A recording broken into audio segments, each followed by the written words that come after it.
Bom dia, pessoal, sejam bem-vindos. Nós estamos muito felizes com a presença de todos vocês aqui. Meu nome é Lucas Severino, eu sou responsável pela área de comunicação da Pand e hoje eu vou ser o host desse novo projeto, que é o nosso primeiro Pand Webinars, com o tema Macro Tendências, Comportamento Humano e Inovações. Acredito que todos aqui conhecem a Pand, mas para quem não conhece, somos uma consultoria de branding que atua também na América do Norte, Europa e África. E há 22 anos ajudamos grandes marcas nacionais e globais a construírem competitividade em diferentes mercados e segmentos. Nós temos 5 frentes: pesquisa e inovação, que é liderada pela Fernanda, estratégia, design e cultura. Se vocês quiserem conhecer mais um pouco da Pand, eu convido para visitar o nosso site e redes sociais. A Fernanda Faria, ela é sócia-chefe Insights da Pand e é a nossa convidada dessa primeira edição da Webinars. Ela vai apresentar 3 macro tendências que estão impactando o comportamento dos consumidores e que vão mudar o futuro próximo. São divergência radical, vivência plena e ecoeficiência. Esperamos que essa conversa sirva para inspirar e ajudar vocês em novas ideias de produtos, conceitos ou na própria comunicação. Ao longo da apresentação, nós veremos diferentes exemplos de marcas que já estão trabalhando em cada uma dessas tendências. As perguntas que surgirem, vocês podem enviar no local adequado aqui embaixo para a gente, que nós vamos responder durante e após a apresentação. Então, é com você, Fê, pode começar. Obrigada, Lucas. Bom dia, muito bom ver aqui, né, na lista de participantes, amigos de longa data, colegas de trabalho, alunos e ex-alunos da SPM e clientes da Pand. Então, muito obrigada por vocês abrirem a agenda para a gente conversar um pouquinho sobre macro tendências, né?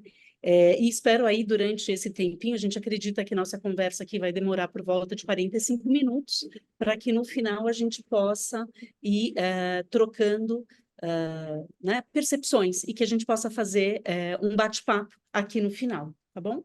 Então, antes de começar aí falando das macro tendências, a gente sempre gosta, né, de contextualizar um pouquinho do momento do mundo que nós estamos vivendo, né? E para nós que trabalhamos na área de branding, né, na área de marca, a gente entende, né, que empresas e marcas são entidades vivas, né, que vão estar sempre acompanhando a evolução do mercado, do mundo, ao longo, né, aí dos anos, e principalmente, né, acompanhando as macro tendências, né, que vão mudando de tempo em tempo. Né?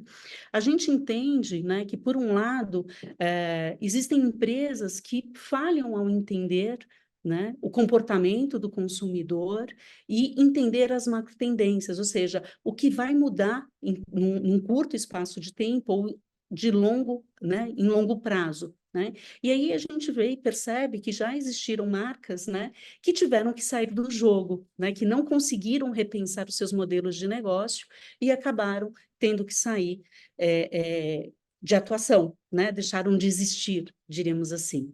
E por outro lado, né, a gente percebe que outras marcas, né, conseguem se manter em sintonia com o momento do mercado e, com isso, passam a criar mudanças. Né, passam a trazer algo novo que responde às necessidades do consumidor desse momento. Né? Então, quando a gente está falando de macro tendências, de entender macro tendências, a gente está falando aí, né, principalmente da oportunidade de criar mudança para fazer uma geração de valor. Ou seja, quem sai à frente e traz a mudança, ela gera valor na perspectiva aí do consumidor. Né? Antes da gente falar e entrar nas 6 macro tendências, vamos entender um pouquinho quais são os 6 fatores externos que estão impactando o globo e os negócios, né? As empresas. Né? Então, a primeira força, né, ou o primeiro fator que a gente vê que está tendo um grande impacto é hoje, né, a questão do aumento da população, do número de pessoas que estão vivendo, né, no nosso planeta. Né? Então, a gente passou a ter uma população crescente, urbanizada e cada vez mais migratória frente a outros acontecimentos que estão acontecendo. né? Quando a gente fala dessa população crescente, é importante trazer em perspectiva que nós estamos falando que a maior parte da população de hoje, ela nasceu ali depois dos anos 80, ou seja, a grande parte da população no mundo está em média com seus 44 anos, né? Só que já em 2030, o que vai acontecer? A gente vai ter mais de 1 bilhão de pessoas com mais de 65 anos. Então, a gente vai ver cada vez mais, né, um momento extremamente maduro que vai acontecer, né, em termos de idade de população vivendo aqui no planeta Terra. Né? Num segundo momento, né, uma segunda força que está impactando muito, né, e que a gente está sentindo isso diariamente nas nossas peles, é a mudança climática e a degradação ambiental em todo o mundo. Né? O que a gente não pode esquecer é que todos os nossos sistemas, sejam eles econômico, político ou social, têm um nível de interdependência muito grande com o meio ambiente. Né? E toda a questão climática, todos esses eventos adversos que a gente está vivenciando, eles vão gerar instabilidade econômica também. Né? Um outro fator, né, que frente à questão, né, ambiental vai impactar muito é a questão do aumento da escassez e da competitividade global por recursos. Né? E isso nos levará, né, uma redução da produtividade da terra. E a probabilidade de conflito em regiões aumentar em busca, né, desse recurso vai ser maior. Né?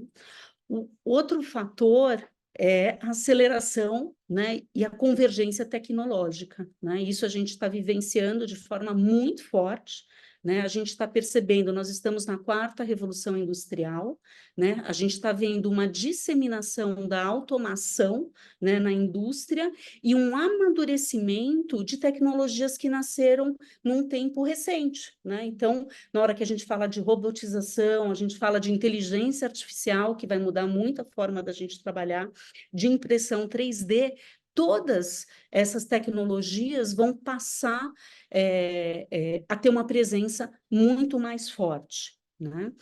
A quinta força que a gente entende que vai ter um impacto muito forte é toda a questão da mudança do eixo de poder na economia global, né, e no cenário geopolítico, né? Nós estamos passando aí por 2 guerras, né, de alto impacto, onde, né, todo mundo está sentindo, seja em termos econômicos, né, ou em termos de questões emocionais, de vínculo emocional, né, com a situação, mas a gente, né, quando começa a falar dessa mudança de poder na economia global, o que está por trás disso também é que a Ásia vai ter a maior classe média vivendo no mundo. E isso vai promover uma mudança no eixo da demanda.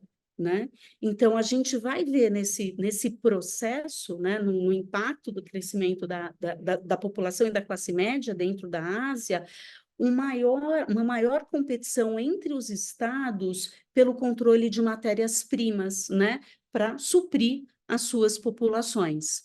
E a sexta força que a gente entende que está tendo um impacto muito grande é a diversificação de valores, estilo de vida e abordagens de governança. Né? Então, a gente entende aqui nessa diversificação de valores, onde a gente passou a ter uma inclusão muito maior, né? Uma questão de estilo de vida, onde a gente entende que também essa geração mais jovem que está vindo passa a valorizar muito mais a experiência do que necessariamente a posse, né? E pensar muito mais em questões de saudabilidade, né? De uma alimentação adequada, de bem-estar, de qualidade de vida. Né? Então, todas essas forças ou todos esses fatores que a gente apresentou aqui, eles impactam uns aos outros e vão impactar muito, né, o comportamento do consumidor, ou seja, o comportamento do consumidor é influenciado por todas essas dimensões. né? Então, hoje, né, temos 6 fatores externos muito fortes que estão impactando as nossas vidas, né, seja como consumidores ou como cidadãos, né, e como pessoas, como indivíduos, né? Então, todas essas forças estão levando à mudança aí no comportamento do consumidor, né? Então, quando a gente vai falar de macro tendência, a gente está falando de algo que vai ter um impacto muito profundo, né, na sociedade e na cultura, né, pelo menos por uma década, né? Então, todos esses fatores vão impactar e gerar mudança nos nossos consumidores, no nosso comportamento. Então, a gente fala que as macro tendências atravessam a vida dos consumidores e vão promover necessidades, aspirações, né, carências e exigências, né? Então, a gente passa a entender que toda essa mudança vai gerar, né, novos estilos de vidas e novas necessidades. Então, a partir desse contexto, né, que a gente trouxe, a gente traz a nossa primeira macro tendência, onde a gente, né, vai discutir aqui um pouquinho, falando sobre o que a gente está chamando de divergência radical, né? E o que é a divergência radical que a gente está vendo, né? Nas últimas décadas, a gente percebeu e percebe, seja via comunicação, no nosso dia a dia, onde a gente vive, onde a gente mora, que foi criado um ambiente muito mais diversificado, muito mais inclusivo e, inclusive, mais tecnológico, né? E em sincronia com esse ambiente, né, com essa diversidade, com essa inclusão, o cenário social, moral e político, ele foi alterado, né? Evoluindo aí para o que a gente escuta muito, né? Para a chamada polarização, que acaba sendo amplificada por toda a questão das mídias sociais, né? E nós, né, como consumidores, como cidadãos, somos afetados a partir do momento que a gente se depara com algum tipo de mudança, pelo desconforto da falta de explicação, né, pelo entendimento dessas mudanças que estão acontecendo, né?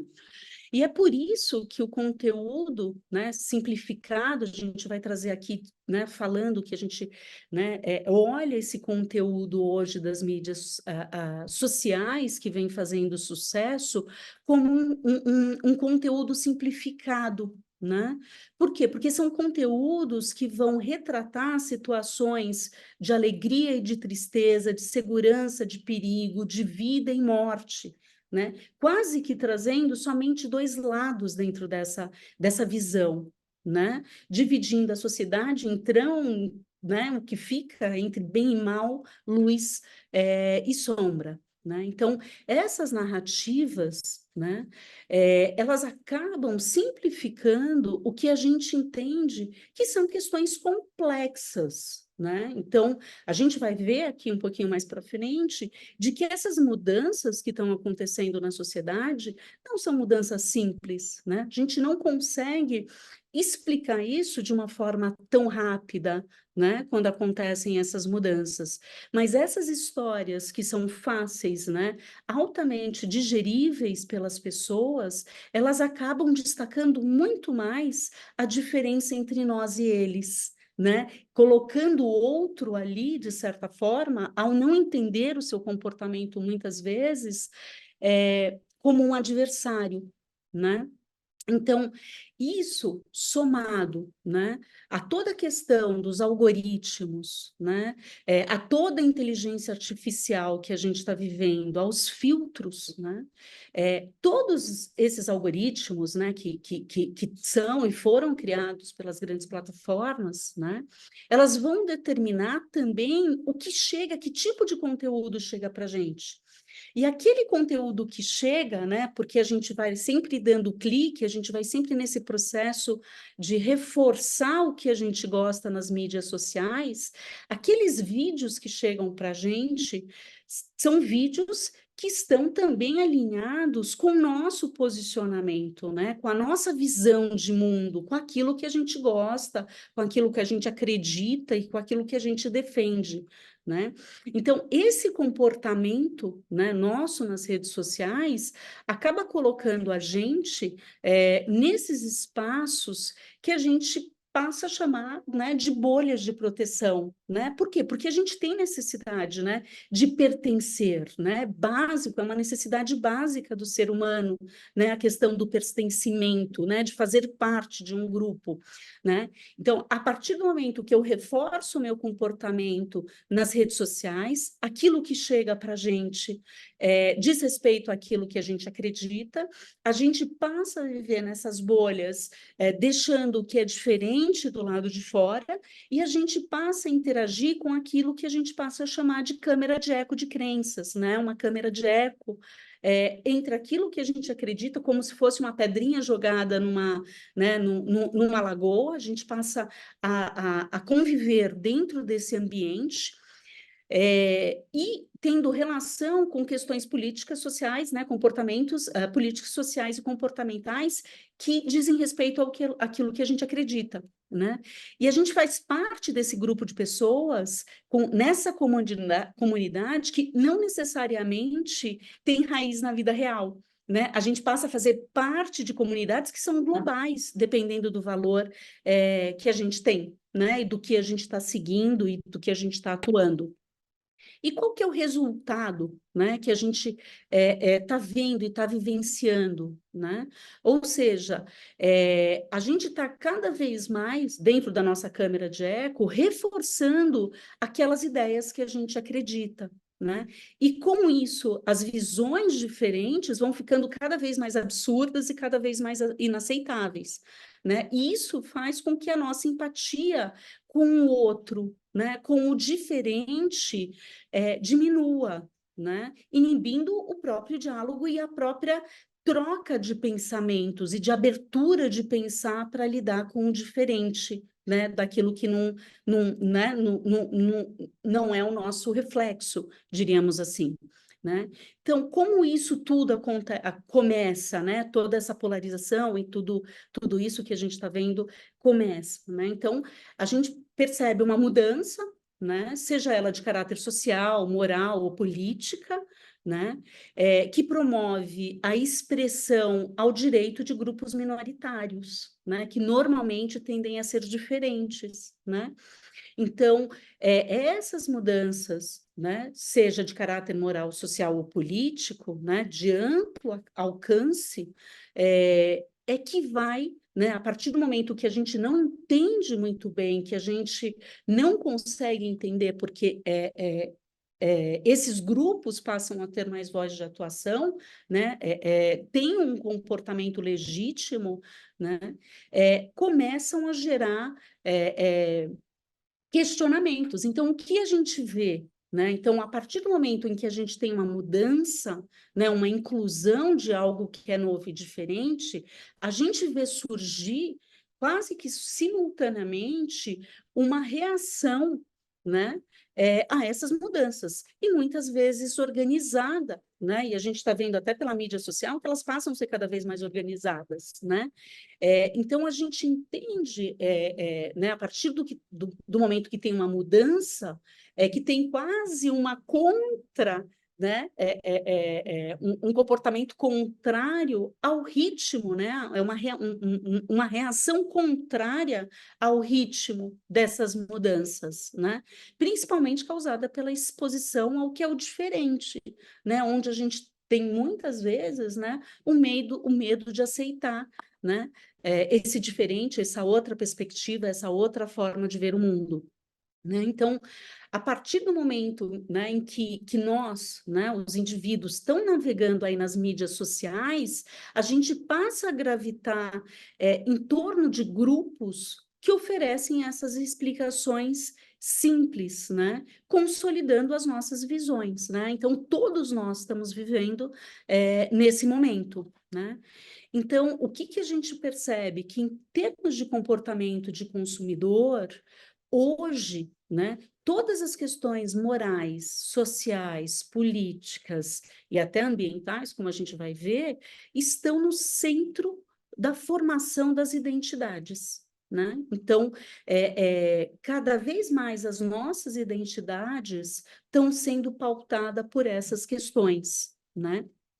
E a gente vê que todas, né, essas questões estão gerando embates, né, ideológicos ou guerras culturais em diversas frentes, né? Então, a gente listou aqui, né, o que a gente tem percebido em termos de embates, né, que estão acontecendo em várias frentes, com maior ou com menor intensidade. Então, a fluidez de gênero, né? O papel da mulher na sociedade, né?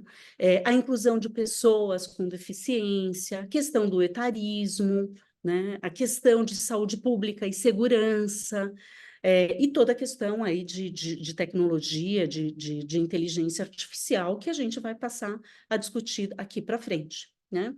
Então, qual é o nível, né, de conflito social e polarização que a gente vê hoje no Brasil, né? Frente a pesquisas globais comparativas, né, a gente passa a ver aí que existe um alto grau, né, de polarização que está acontecendo no Brasil em diversos temas, seja em questão a classe econômica, seja em questões religiosas, seja em questão né, de partidos políticos e divisões políticas, né, entre outras questões, né? Então, nós, não só o Brasil, mas diversos países do mundo, né, estão passando exatamente por esse momento. Né? E frente a esse momento, como que os consumidores vão expressar aí as suas convicções, né? Então, o que que a gente tem visto, né, em termos de comportamento?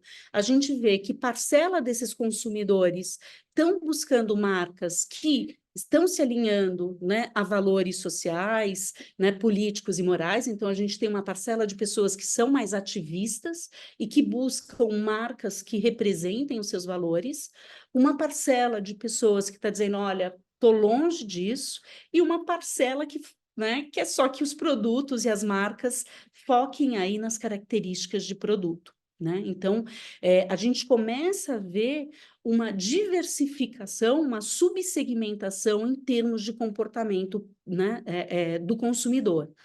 E à medida, né, que essas questões que a gente viu, né, vão deixando o mundo cada vez mais dividido, é importante para as empresas estarem atentas na sua forma de comunicação, né? Porque a gente tem visto muitas marcas sendo canceladas, né? Então, frente a essas questões, as marcas têm que buscar aí, né, todo um olhar de autenticidade e sensibilidade, né? Principalmente sensibilidade, né? Para que a gente possa ajudar, né, nessas questões, inclusive a diminuir esses pontos de tensão. Então, as marcas passam a ter aqui um papel quase que didático e ativo, né, na ajuda da diminuição também dessa polarização. E aí a gente traz um case, né, que foi bastante comentado ano passado, que foi a parceria entre a Bud Light,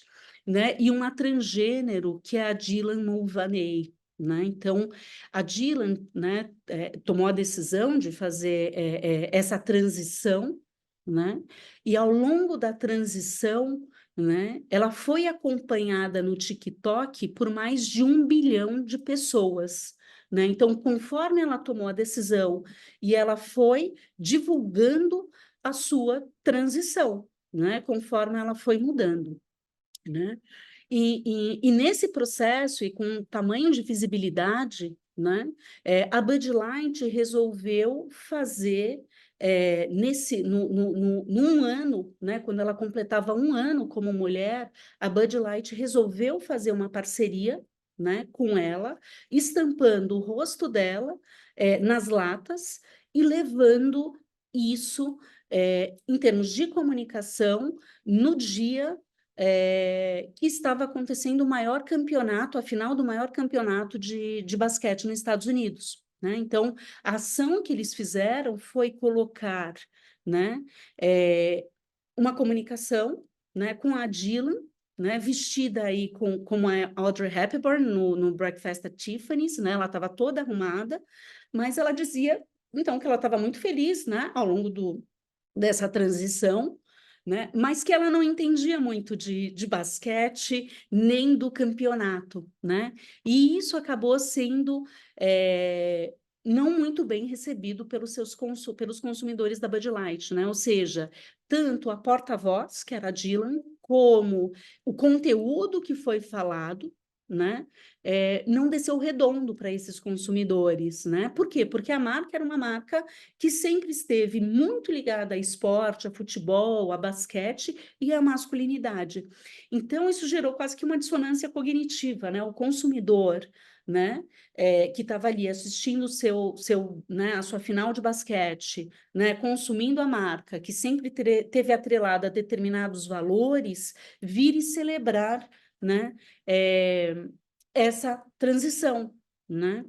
Então, o que se viu depois desse momento, né, foi, como a própria Dylan descreveu, o maior ataque de bullying, né, e de transfobia que ela já tinha vivido, né? Então, se um processo desse já é extremamente delicado para quem está fazendo essa transformação, né, que eu imagino que não seja fácil passar por uma transformação né, nessa intensidade, foi um momento em que ela se sentiu extremamente atacada. E, além do mais, ela não foi apoiada, né, pela Bud Light durante esse processo, né? Então, foi um momento muito, muito difícil, tanto para a marca, né, como com a própria Dylan, né? Agora, indo para um outro case, né, extremamente interessante e muito sensível, né, também, a gente viu aí um case que também foi sucesso no mundo, foi de uma marca de alimentos, que é a EBM, que é uma empresa alimentícia, né, do Paquistão, né, trazendo aqui uma questão. Então, essa empresa, né, acompanhando aí que existia uma defasagem da participação das mulheres na sociedade, né, e vendo que o número de meninas sendo inscritas nos colégios vinha decaindo, né, eles tomaram uma atitude, eles fizeram uma parceria com 3 empresas, as 3 principais emissoras do país, onde eles convidaram, né, essas meninas, né, mais novinhas, né, diríamos assim, aqui elas devem ter o quê? 8, 9 anos de idade, para assumirem a bancada de jornais, dos principais telejornais, né? Então, elas foram lá, deram um recado, deram as notícias, falaram em inglês, falaram na língua local, e como resultado, né, de uma ação muito bem pensada, muito bem cuidada, desenvolvida aí ao longo de um período, fez com que aumentasse a matrícula das meninas, né, em escola, para elas desenvolverem também o seu potencial, né? E um terceiro exemplo muito interessante também, que teve uma visibilidade muito grande, foi a Fundação Annie de Gaulle. A Annie de Gaulle era filha do Charles de Gaulle e da Yvonne de Gaulle, só que era uma fundação, né, quando né, a filha do Charles de Gaulle é uma menina, né, que tinha síndrome de Down, né, e essa fundação foi construída pelo próprio Charles de Gaulle lá atrás, né, e essa fundação vinha passando aí por dificuldades econômicas, né, não só a fundação passando por dificuldades, mas a gente sabe da dificuldade hoje de inserção dessas pessoas que têm algum tipo de transtorno fazerem parte da sociedade, né? E foi aí que veio uma iniciativa né, promovida pela Havas Paris, entre a Fundação e o aeroporto Charles de Gaulle, né? O aeroporto Charles de Gaulle é o principal aeroporto da Europa, tem um tráfego gigantesco de pessoas, onde, né, eles mudaram o nome do aeroporto, né? Tirando o nome do Charles de Gaulle e fazendo o aeroporto ser Anne de Gaulle. Vou passar aqui o vídeo para... Everyone in France knows Charles de Gaulle, the national hero of World War II. An icon that gives his name to streets, stations, places. even to the largest airport in Europe. But who knows Anne de Gaulle? His beloved mentally disabled daughter and the eponymous foundation he created to encourage the inclusion of disabled people in society. Until December 3rd, nobody did.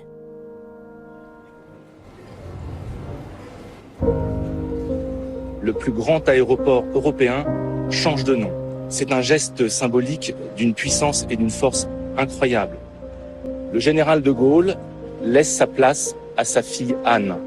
On luggage tags, carts, in the queues, on the boarding passes, at arrivals, departures, on all screens, even on road signs. C'était partout. Il y avait Anne de Gaulle sur les annonces bienvenue à l'aéroport Anne de Gaulle. C'était vraiment une première mondiale. Dans les airs, le personnel annoncera la nouvelle appellation. Bienvenue à Paris, aéroport Anne de Gaulle. And in giant letters on the iconic facade of the terminal. During a week, 1.4 million travelers passed through Anne de Gaulle Airport. Batizado como Anne de Gaulle. Turning a simple change of name into an international conversation and making French society reconsider mental disability and inclusion. Les symboles font avancer les choses. Opération exceptionnelle, effectivement, à retentissement international. Il faut aujourd'hui rendre notre société accompagnante.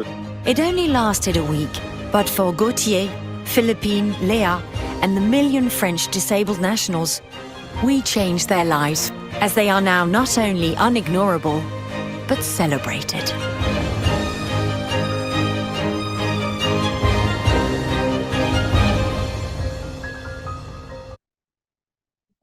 Então, assim, só para encerrando esse capítulo, né, a gente entende, então, a autenticidade e a sensibilidade como pontos extremamente importantes para a gente estar tocando, né, com a questão da polarização que a gente vem vivenciando hoje em dia, né?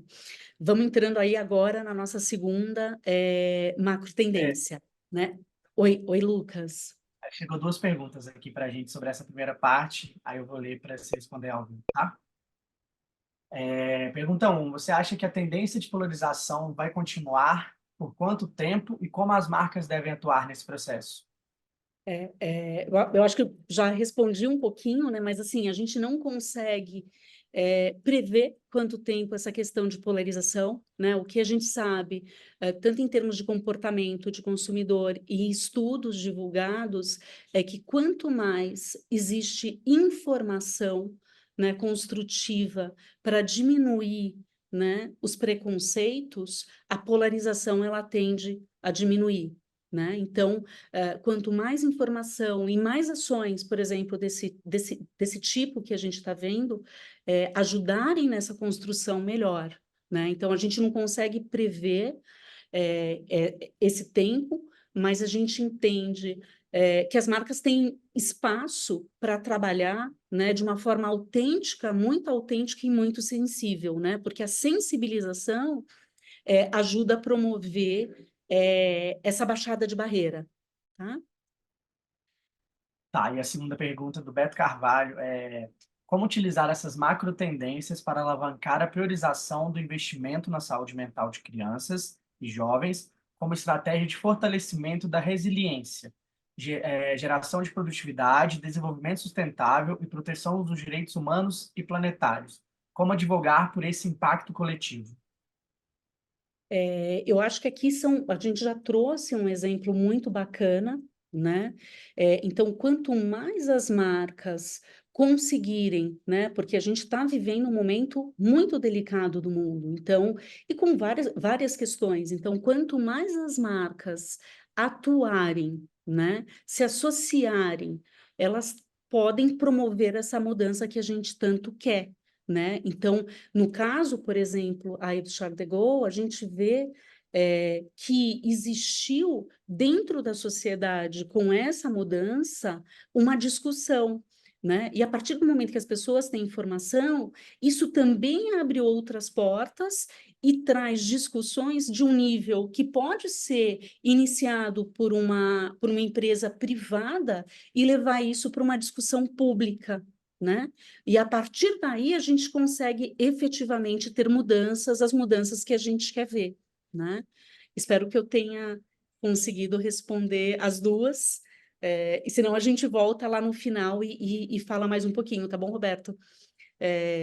Eu vou dar sequência aqui para a gente ir para a nossa segunda tendência, que é o que a gente está chamando de vivência plena, né? Então, a esse cenário de complexidade, né, que a gente tem levado, tem vivido, né, todo esse cenário de complexidade tem levado, né, tem nos levado, né, e os consumidores também, a viverem aí uma ansiedade, um grau de ansiedade como nunca, né, a outras fobias e síndromes mentais, né? Então, esse cenário que a gente está vivendo, que é muito impactado pelas 6 forças que a gente apresentou, porque assim, a gente está tendo mudança em 6 fatores, e esses fatores, né, vão ser uma mudança longa que vão acontecer. Então, tudo isso, ao mesmo tempo, tem nos levado a viver aí com maior grau de ansiedade, entre outros problemas que a gente sabe que estão pipocando em termos de saúde mental, né? Então, com isso, né, a definição de bem-estar, o que a gente entende como definição de bem-estar, ela vem evoluindo, ela vem mudando, né, para incorporar o quê? Não só o físico, né, mas isso, né, a gente começa a entender bem-estar hoje, né, como uma questão também mental, emocional e espiritual, né? Até por isso que a gente vê o crescimento do mercado de bem-estar, né? Então, a gente tem previsões de que o mercado de bem-estar, né, que vai englobar tudo isso, né, que a gente está falando, ele vai chegar a 41,7 trilhões em 2027, né? Então, um mercado gigantesco e potencial, e aí a gente vai ver alguns exemplos que vão misturar diversos tipos de indústria, né? Uma hibridização na indústria, diríamos assim, né? Então, 76% dos consumidores, né, estão dizendo, olha, saúde mental e física são igualmente importantes, né? Então, não dá para ter uma em detrimento da outra mais, né? E principalmente, né, cada vez mais o bem-estar emocional e que também vai impactar num bem-estar espiritual. E o que a gente tem visto nesses 2 momentos? A gente tem visto 2 movimentos simultâneos acontecendo nesse momento, né? Por um lado, o retorno às raízes ancestrais, né, ao natural, né, com práticas e ingredientes consagrados, né? Então, a gente está vendo, eu vou mostrar aqui alguns exemplos de produtos, né, de base natural e de substâncias e ingredientes que são muito antigos, que estão sendo resgatados, né? Então, a gente está vendo uma busca, né, um despertar para a questão natural. E, por outro lado, a gente está vendo aí a tecnologia como uma facilitadora, né, da busca pelo bem-estar, né? Então, a gente já sabe, já estamos vendo aí, vou trazer alguns exemplos, de que a tecnologia vai nos tirar de um comportamento que era mais reativo em termos de busca de saudabilidade para um comportamento que é mais proativo, personalizado e participativo, né? Então, a gente também está vendo uma revolução tecnológica rumo ao bem-estar. Então, a gente está vendo esses 2 movimentos acontecendo. E quando a gente está falando aí desse despertar natural, né, cada vez mais os dados de pesquisa apontam, mas o próprio comportamento do consumidor mostra, né, que o contato com a natureza ele é extremamente curativo, né, e pode, inclusive, salvar vidas, né? Então, estão surgindo diversos tipos de tratamento, né, que são um convite, né, onde a gente começa a ver a interação, né, do homem, né, da humanidade cada vez mais forte com a natureza, né, um olhar de volta de respeito ao que era ancestral, aí colocado também, né? Então, a gente vai ver desde a meditação, né, a uso de nootrópicos em microdoses, né, para ajudar, né, na concentração, para ajudar no impulsionamento da criatividade. A gente vai ver infusões de cannabis, né, todos esses produtos, né, que partem de base natural, né, para promover essa reconexão do ser humano com a natureza e com a nossa própria espiritualidade, né? E, por outro lado, então, a gente também vai ver esse avanço na tecnologia, permitindo diagnósticos cada vez mais precisos, né? E aí, alguns exemplos disso que a gente vem conversando, né? Então, é o caso de uma empresa americana, e assim, a gente está trazendo aqui alguns exemplos, tá, gente? A gente vê isso pipocando em vários países com diversas marcas, tá? Então, um exemplo que a gente traz aqui é o da Neuromints, né? Que é uma linha neurofuncional, ou seja, a base de substâncias naturais que foram aprovadas aí pela FDA, né? Pelas agências de regulamentação mais estritas, né?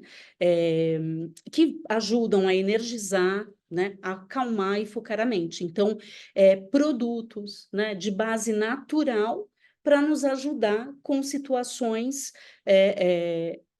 né, e sensações que estamos vivendo nesse momento, né? Então, a Neuromints é uma marca, né? A Neurobliss é outra marca, né? Que já mistura aí, por exemplo, né? O NeuroSleep, que é uma das versões que eles têm. Então, eles têm para redução de estresse, para ajudar a dormir, né? E na versão para ajudar a dormir, então, uma bebida, né? Que usa, de certa forma, os benefícios da própria melatonina, né? E extratos de superfruta, né? Onde você bebe para ter aí uma noite de sono mais tranquila, né? Então, a gente começa a ver essa mistura em empresas de alimento, empresa de bebida, começando a trabalhar e usar esses ingredientes que agora passam a ter a sua eficácia comprovada na utilização, né, para nos ajudar frente a todas essas dificuldades que a gente está tendo, né? E a Tweed, né, que é uma marca canadense, né? A gente sabe que toda a discussão de cannabis, né, do uso de cannabis medicinal ainda no Brasil não aconteceu, mas enquanto isso, em outros países, né, a gente já vê a evolução, né, onde eles estão trazendo aí uma infusão de chá gelado, né, com cannabis, com 5 miligramas também de cannabis, para diversos tipos de necessidade, né? Então, a gente entende que essas discussões estão muito mais avançadas em outros países, né? A Shiseido, por exemplo, no Japão, né, desenvolveu toda uma tecnologia, né? A Shiseido é uma marca de cosméticos, né? Uma das marcas mais importantes de cosméticos no mundo, que trata da beleza, né? Mas eles juntaram aí a questão da meditação, da beleza interna, para promover a beleza externa, né? Então, aqui o que a gente tá vendo é uma cápsula, né? Onde a pessoa deita, vai ser guiada aí por sessões de meditação para fortalecer, né, sua autoestima, seu bem-estar, para aí sim fazer com que a beleza da pessoa venha mais à tona. Então, marcas de beleza também expandindo a sua atuação para o mercado de bem-estar, né? E isso a gente tá vendo muito acontecer. Marcas de beleza que estão dando um passo além do seu território inicial para atuar no bem-estar, né, de forma mais geral. E aqui outros exemplos, e eu vou tentar passar um pouquinho mais rápido em prol do nosso tempo, o Veriora, né, que é um anel, né? Então, um anelzinho que você põe no dedo, que mede aí o seu nível de glicose, você põe o PET, onde ele mede o seu metabolismo e seu nível de glicose, né, ao longo da noite, para entender o que está acontecendo em termos, né, de pico de glicose, né, inclusive para ajudar num sono melhor, né. A Embralabs, que vem trazendo aí um dispositivo para ajudar as mulheres durante a menopausa, né, a combater as suas ondas de calor, então um dispositivo onde aperta, né, e transmite uma sensação que ajuda a baixar a temperatura do corpo.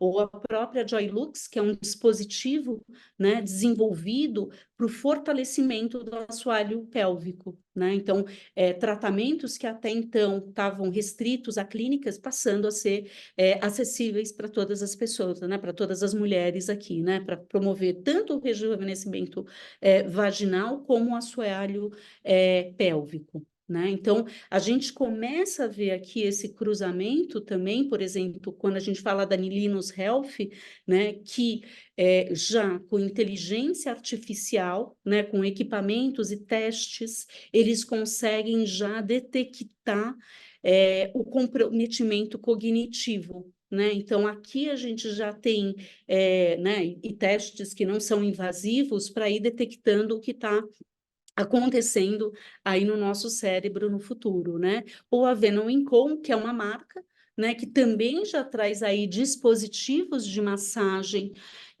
automáticos, né? São acessórios para combater problemas musculares aí para os atletas já conectados. Então, a gente está vendo uma evolução muito grande, né, nessa frente. Né? Então, o que a gente entende, né, que o bem-estar ele vai ser colocado, de certa forma, também como princípio organizador da vida. Né? Então, olhando mais a longo prazo, a gente começa a entender, né, que um pouco desse momento complexo de mundo que a gente está vivendo e da forma que a sociedade foi construída até então, vai passar por uma mudança. Por quê? Porque o princípio organizador passa a ser o bem-estar, né?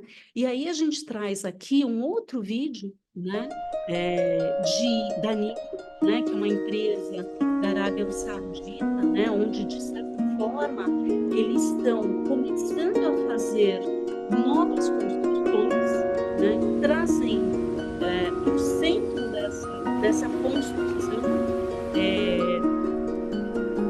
bem-estar, né?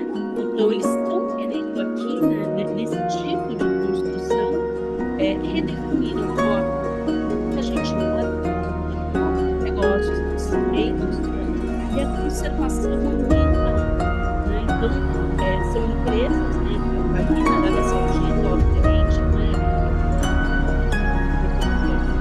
que permite isso também, e esse conglomerado, né, eles têm vários empreendimentos que estão sendo construídos, né? Esse é o Elan, né? Então, para quem tiver mais interesse, né, vale a pena acessar a página deles, onde eles estão construindo, né, uma nova forma de morar, de trabalhar, né, e de como a gente vai viver aí no futuro, né? O nosso terceiro tema, né, que a gente vai trazer aqui seria... Antes de entrar no terceiro tema, a gente tem algumas perguntas sobre o segundo tema também. Quando você... Ó, a primeira pergunta é: você apontou dois movimentos, retorno às raízes espirituais, naturais e tradicionais, e a revolução tecnológica. Você acredita que elas vão continuar a evoluir de forma separada? Eu acho que sim, eu acho que são quase como dois caminhos, mas que cada vez mais, ou seja, existe espaço de desenvolvimento em cada uma das vertentes desses dois pilares, mas conjuntamente também, né? Então, elas vão caminhar aí para se encontrar cada vez mais, né? Acredito que sim. O pessoal está avisando aqui, Fê, que enquanto o áudio do vídeo está rodando, para você não falar ou falar antes ou depois, porque o pessoal não conseguiu te ouvir enquanto o vídeo estava rodando. Ai, desculpa, então vou voltar aqui para a gente não ter problema. Então, voltando aqui para quem não me escutou, conforme eu fui falando, peço desculpa. Então, a NION é um empreendimento da Arábia Saudita, né, onde eles estão criando diversos empreendimentos, diríamos assim, diversas obras, com diversas finalidades, né? Eu estou apresentando aqui um desses empreendimentos, né, que tem como ambição redefinir como a gente mora, né, os negócios e a conservação ambiental, né? Então, vocês viram ao longo dessa apresentação que... Só um minutinho aqui, gente. A gente está vendo aqui também, ao longo dessa apresentação, que até a estética muda, né? Se a gente parar aqui para observar, não sei se vocês querem que eu coloque o vídeo novamente, posso colocar o vídeo novamente e aí a gente fala, porque a gente está vendo aqui uma mudança na forma de construir, né? Onde o bem-estar passa a ser o centro dessa discussão, a forma de movimento, né? De se locomover aí dentro, de se movimentar aí dentro, a forma de ter negócios. Então, vale a pena entrar para ver a quantidade de empreendimentos que já foram desenvolvidos e estão começando a ser construídos lá na Arábia Saudita. E a estética apresentada é uma estética completamente diferente da estética que a gente vê convencional das grandes metrópoles, né? Então, está havendo uma mudança também no setor da construção, né? Pensando aí no bem-estar como um princípio organizador, tá? Indo aí para o nosso terceiro tema... A gente tem mais uma pergunta. Então, vai lá, é que eu estou preocupada com o tempo. Mais Isso, uma vai lá. pergunta do Beto Carvalho. Como saber se essas soluções entregam o que promete? São validadas clinicamente ou são guiadas por uma boa ideia e são medidas apenas pelo apelo comercial? Eu acho que, Beto, a gente viveu e vamos viver por um tempo o que a gente chama, na versão levada para o meio ambiente, como greenwashing, né? Então, a gente tem, por um lado, muitas iniciativas que são efetivamente só para venda, né? E que não têm o seu fundo de verdade. Todos os exemplos que a gente trouxe aqui são exemplos comprovados, né? Então, no caso da Neuromint, eles estão utilizando nas suas composições produtos, ingredientes de substrato nacional, de ingredientes naturais que foram aprovados, né? Então, como que a gente pode saber? Checando efetivamente, né? E aí, comprando uma vez, se não funcionar, a gente não compra outra, né? Então, eu acho que esse é o caminho, né? Então, a gente vê, por um lado, empresas novas, de nicho, que estão entrando e propondo soluções, né? E a gente vai falar um pouquinho mais disso aqui também em ecoeficiência, né? Então, sim, existem empresas sérias, né? Temos que estar cada vez mais atento, né? E para isso, inclusive, já existem aplicativos que a gente pode seguir no nosso celular para checar a referência dessas empresas, tá? Então, não acredito, né, frente à necessidade do consumidor, que isso vai ser um movimento só de passagem ou de ludibriar o consumidor, tá? Até porque é uma necessidade que nós estamos tendo, né? Então, voltando lá para o início da nossa apresentação, aquele que cria a mudança, que traz algo novo, que realmente é verdadeiro, ele gera valor, né? E valores que se sustentam durante um bom prazo. Bom, indo aí para o nosso... Lucas, vou seguir aqui, tá? Indo para o nosso terceiro tema, que é o que a gente está chamando de ecoeficiência, né? E a gente sabe que a questão ecológica, né, vem sendo colocada muitas vezes num segundo plano em prol do desenvolvimento econômico, né? Então, a gente começa trazendo dentro dessa perspectiva o que a gente entende como utopia e distopia, né? Sendo que utopia é aquilo que a gente imagina da sociedade ideal, do seu bom funcionamento, com leis justas, com condição econômica equitativa para todas as pessoas, né? E a distopia, né? Então, nós já, né, deixamos de acreditar em utopia, né? Então, a nossa visão hoje, né, que por um lado, durante muito tempo foi olhar e falar como seria a construção de uma sociedade ideal, né? E passamos a olhar para o lado da distopia, né? Dizendo, opa, a gente vai viver aí um futuro próximo extremamente difícil, né? De opressão, de privação, né? Então, volta para aquela coisa, né, do lado luz e do lado sombra, né? E nesse processo foi cunhado um novo termo, inclusive para esse momento que a gente está vivendo, né? Que foi cunhado por um futurologista, né? Por um futurista, que é o Kevin Kelly, né? Onde ele traz o termo protopia, né? Aí colocado, o que é a protopia? É uma terceira via, né? Porque o mundo não é preto e branco, né? O mundo tem as suas nuances, tem suas cores, né? Então, a gente está falando de uma terceira via entre utopia e distopia, demonstrando que é realista encarar esse futuro de forma positiva, que nós podemos fazer parte dessa mudança, né, graças, inclusive, né, ao diálogo entre natureza e tecnologia, que a gente acabou de ver, né, distensionando exatamente essa tensão que a gente vem vivendo, né, agora no mundo. E o que a gente vê em termos de comportamento do consumidor é que esses consumidores estão cada vez mais se alinhando a valores e preocupações específicas de sustentabilidade, né? E a gente vai ver que empresas que passaram a oferecer né, inovações em diversas frentes, realizando mudanças naquilo que é possível em seus produtos, né? Então, o que a gente passa a ver em termos de comportamento de consumidor? Porque a gente não vai conseguir, né, como a questão de sustentabilidade, né, a questão climática, entre outras, ela é muito ampla e muito complexa, a gente começa a ver comportamentos do consumidor onde esse consumidor ele passa a escolher as suas, o que a gente está chamando aqui de batalhas, né? Então, a gente está vendo consumidores que estão ali preocupados com a questão da água, buscando produtos que têm a questão da água como mais relevante, né? Aqueles que estão preocupados com lixo, pessoas buscando embalagens mais recicladas, né? Toda a questão, né, por exemplo, né, aí dos veganos, dos vegetarianos, que são mais preocupados com a questão da carne, né, com a questão do meio ambiente, com a questão do sofrimento em animais, né?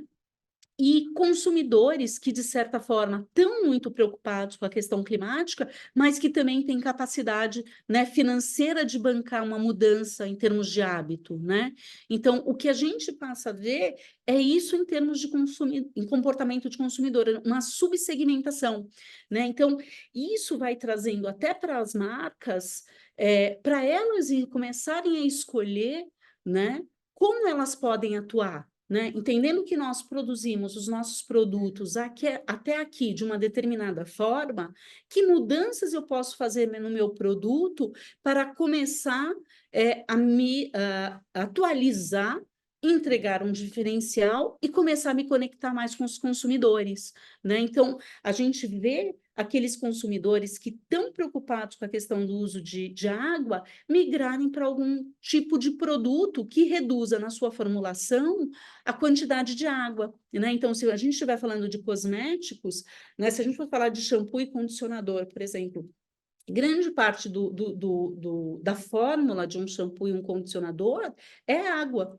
né? Então, a gente, né, a gente fala que sai água da indústria, produz o shampoo e a gente transporta água, né, impactando aí, né, com um peso, né, de diversas formas, impactando em toda a pegada de carbono, né? Então, aqui, por exemplo, a gente trouxe uma marca, Sub-Zero, mas existem inúmeras outras marcas que passaram a reduzir nas suas formulações de shampoo e condicionador a composição de água, e já oferecendo essa opção, né? Então, existem formas de fazer, né? A empresa não precisa começar do zero. Então, assim como os consumidores estão alinhando as suas necessidades, né, a determinadas causas, as empresas também podem fazer isso, né?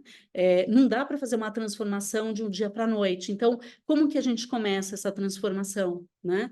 Aqueles que estão preocupados também com a questão de lixo, por exemplo, e aí a gente traz aqui uma embalagem bem interessante para o segmento de limpeza, né? É a Clean Cult, que foi uma das primeiras empresas agora, né, nos Estados Unidos, que traz os seus produtos não mais em garrafa plástica, né? Porque assim, a indústria de limpeza vem trabalhando há muitos anos com diversos tamanhos de embalagem, né, para os seus produtos, e todas as garrafas plásticas em termos de transporte. Então, a Clean Cult faz uma opção e toma uma decisão de utilizar uma embalagem que é tradicionalmente conhecida como de alimentos, né, da embalagem de leite, levando essa embalagem para o ponto de venda, trazendo uma nova opção aí para o consumidor, né? A gente vê movimento de grandes, né, empresas como o Burger King, por exemplo, que ali em Viena, né, acabou, de certa forma, abrindo uma loja que é 100% vegana. Ou seja, né, o maior ícone da alimentação americana, diríamos assim, né, que são os hambúrgueres, né, já se preparando para um futuro, né, e trazendo opções 100% vegana para que as pessoas experimentem e entendam qual é ou não a perda em termos de sabor, né? Então, a gente está vendo aí uma grande mudança em grandes multinacionais, né? As duas empresas que eu apresentei são empresas mais de nicho, mas, por exemplo, a gente está vendo essa grande mudança, né? Esses pilotos que o Burger King está fazendo, né? Então, e já existe tecnologia, né? E aqueles, né, por exemplo, que estão preocupados com a mudança climática, já fazendo aí uma alteração na compra e uma migração para carros elétricos, né? Obviamente, a gente sabe que isso vai levar tempo, existem inúmeras discussões, e a gente vai falar de uma solução aqui mais para frente, né? Mas já existem pessoas que podem, né, pagar mais por essa questão e também já estão fazendo essa mudança, né? Então, o que a gente percebe ao longo desse processo também, que as empresas, né, frente aos fatores, né, que estão impactando no comportamento do consumidor, a gente também está vendo as empresas tentando evoluir, né, mudando as suas estruturas para conseguirem entregar o que os consumidores e o que o planeta precisa, né? Então, aí a gente passa a ver, né, 3 tipos, né, de empresas. As empresas convencionais, que não são responsáveis socialmente, diríamos assim, são empresas mais tradicionais, né, que acabam, né, vão ter que compensar de alguma forma a sociedade, né, mas são empresas que não são nem socialmente, nem ambientalmente ainda responsáveis. A gente tem um segundo nível de empresas, que são empresas responsáveis, que já trazem, né, já estão olhando para tudo isso, né, e por isso que a pauta ESG está tão em alta,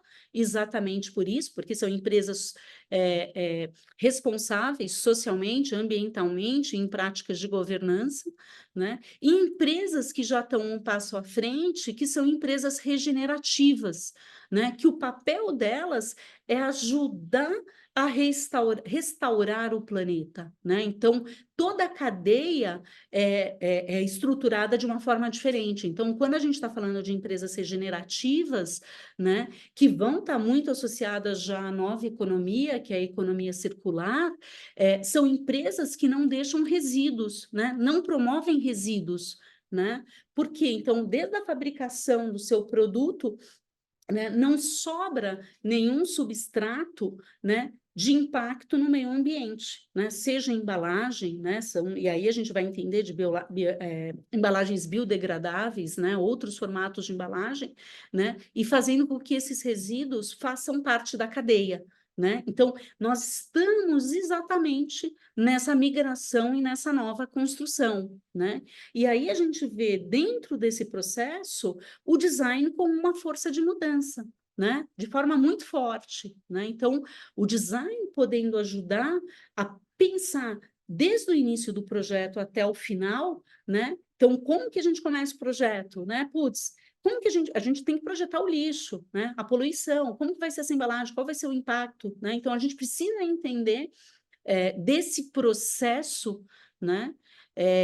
Para caminharmos, né, juntamente com a evolução da sociedade. Então, o design aqui como uma força muito grande de mudança, né? E aí a gente traz um exemplo de uma empresa mainstream, né, uma grande empresa global, como a PepsiCo, que aí também, né, a gente sabe que é acusada em termos de impacto via embalagem plástico, né? Então, uma empresa responsável que está caminhando nesse processo e começa a dar passos, inclusive, relacionados à agricultura regenerativa, né? Então, a PepsiCo, né, dentro do seu plano de visão, eles estão aí trabalhando, né, com a compra de batatas produzidas via agricultura regenerativa para a produção das suas batatas, né? Então, eles estão ali, né, na busca e fazendo cada vez mais parcerias com agricultura familiar, né, ou de grande escala, onde a produção de batata já tem que ser, né, a plantação e o cuidado das batatas e a produção da batata tem que levar em consideração o impacto ambiental, né? Então, a gente vê essas possibilidades já pipocando e já acontecendo, né? E para ir fechando aqui né, a gente já estourou aqui o nosso tempo, a gente traz um último exemplo para a gente entender tanto como o design pode ajudar, né, a cada vez mais encontrar determinados tipos de soluções para os produtos, né? Então, a gente está trazendo o case aqui, né, da Renault. A Renault né, está desenvolvendo a categoria de carros elétricos na Europa, principalmente na França, né? E eles foram aí enfrentar um desafio. Vamos ver o desafio e a solução que eles encontraram, né? Porque quando a gente está falando de carro elétrico, a grande questão que se discute em todos os países não existe ainda infraestrutura necessária para a migração para carros elétricos. Vamos ver a solução que foi dada aqui na Europa. Renault, the leader in electric vehicles in France, is facing a business problem. There are already 1 million electric cars on the streets of France, but only 80,000 public charging stations, and very few located in rural areas. It's a real barrier to the electric transition, at a time where the world is facing huge ecological problems. The European Parliament has given the green light to a plan to ban the sale of new petrol and diesel cars from 2035. Le problème des voitures électriques, c'est bien évidemment l'accès à la charge. Il n'y a pas assez de bornes. Mais le problème, il n'y a pas de bornes. Les infrastructures suivent pas. Renault presents Plug-in, the Airbnb for plugs. Plug-in, c'est une application de mise en relation des conducteurs de voitures électriques avec les propriétaires de recharge. A solution so people can charge here, here, or here. Because people like Mathieu, Nadège, or Gilbert have their own home charger, and there are 680,000 more in France. With Plug-in, drivers can plan their trip, find available home chargers, book them in advance, and charge at a reasonable price. While charger owners can turn their electricity into money with a secure transaction system on the app. And this is everywhere in France, even in remote places like this. This is how we transformed a business problem into a new business model. With Plug-in, we created the fastest growing recharging network for all brands, and soon for all countries, proving that electric cars can go everywhere while confirming Renault as the leader of the electric transition. C'est Renault qui lance ça s'appelle Plug-in. Né? E aí a gente termina aqui o nosso conteúdo, né? Então, trazendo um case, né, da Renault, né, já pensando em soluções futuras, né? Ou seja, a gente consegue, né? Nós somos capazes em pensar, né, soluções possíveis para essa nova construção e momento de mundo que a gente está vivendo, né? Fê, temos mais duas perguntas dessa terceira parte. A primeira é: você acredita que o comportamento dos consumidores com a sustentabilidade ainda será de nicho ou tomará uma grande proporção nos próximos anos?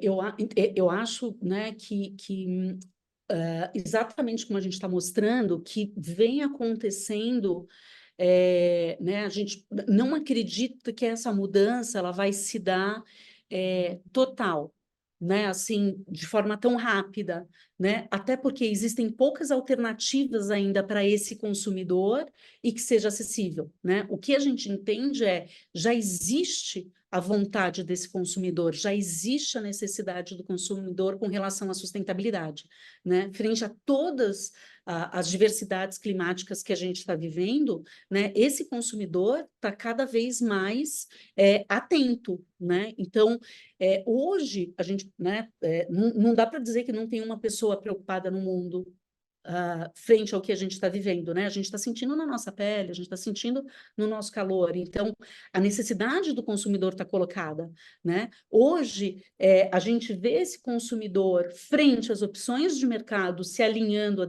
diferentes batalhas, como a gente chamou, né? Mas esse comportamento já poderia estar muito mais amplo, né? Então, no Brasil, esse comportamento a gente ainda vê um pouco de nicho, mas se a gente for para a Europa, em outros países, a gente sabe que isso está muito mais desenvolvido, né? Então, isso tende a evoluir, né? Cada vez mais e crescer e deixar de ser simplesmente nicho, né? A gente está passando por uma grande transformação, né? Então, as marcas precisam evoluir essa mudança, né? E como a gente disse, quem sai na frente cria mudança, gera valor, né? A gente está vendo aqui com esse exemplo da Renault, o quanto a Renault está saindo lá à frente, né? Olha que interessante, né? Um R&B de plugin, né? Lucas.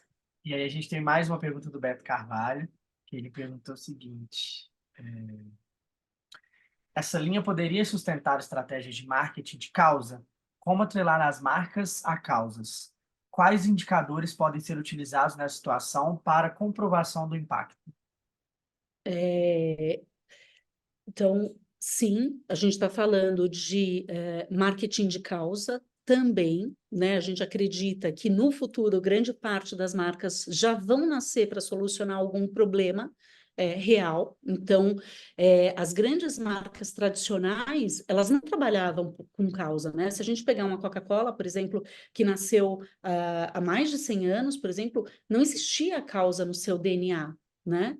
Mas todas essas marcas estão buscando a se alinhar com o momento de mundo, então eles estão buscando causas, sim, para se identificarem e produzirem resultado, e cada marca vai ter que alinhar os seus KPIs de mensuração e de performance à entrega que eles estão fazendo, né? Então, a gente sabe aí, sim, que dá para atrelar né? Por exemplo, a gente tem empresas aqui no Brasil, por exemplo, a própria Natura é uma empresa onde os seus KPIs, né, e as suas mensurações e os seus resultados estão ligados a diversas métricas de sustentabilidade, né? Então, isso é viável de ser feito? Totalmente, né? Já existem empresas que trabalham com o que a gente chama triple bottom line, né, que envolve toda a questão ambiental dentro das suas métricas, caminhando por essa vertente, tá? Espero que tenha feito sentido aí as respostas, Beto. Pessoal, eu vou abrir agora um pop-up. Adorei a sua participação também, viu? Dizendo aí muito obrigado, já agradeço aí a sua participação. O Beto trouxe bastante perguntas interessantes para a gente, né? Pessoal, eu vou abrir um pop-up com a enquete para vocês responderem o que vocês acharam da apresentação para a gente. Ela já está ativa aí, vai aparecer na tela de vocês. E quando vocês finalizarem o webinar, também vocês vão poder responder depois de forma de pergunta. E o chat está aberto. Eu e a Fê, a gente gostaria, esse é o nosso, como a gente falou no início, é o nosso primeiro plano de webinars, mas terão outros. Então, a gente queria que vocês mandassem sugestões de outros temas, outros assuntos que a gente pode abordar. Vocês podem mandar no chat e podem responder as perguntas e as enquetes que a gente solicitou. Eu me despeço aqui de vocês. Muito obrigada. A gente está por aqui. Quiserem bater um papo, conversar, a gente está super à disposição aí de todos vocês. Muito obrigada pela participação e pela troca. Agradecemos por todo mundo que participou aí do chat. E, como eu disse, está disponível no YouTube, esse material já está, essa live nossa está transmitida lá no YouTube. O material de reportes, a gente vai postar, a apresentação a gente vai colocar no material de reportes no site da Punch. Nós vamos avisar nas redes nossas sociais quando estiver disponível. E o YouTube, tanto quanto nas redes sociais, vocês podem acessar por lá, que vocês vão poder ver o material e a Fê falando, tudo de novo. Muito obrigado pela participação de todo mundo. Estou encerrando a enquete aqui, todo mundo falando no chat. Obrigado, gente. Obrigado. Obrigada. Então é isso, gente. Até mais. Tchau, tchau. Até mais, Lucas. Obrigada.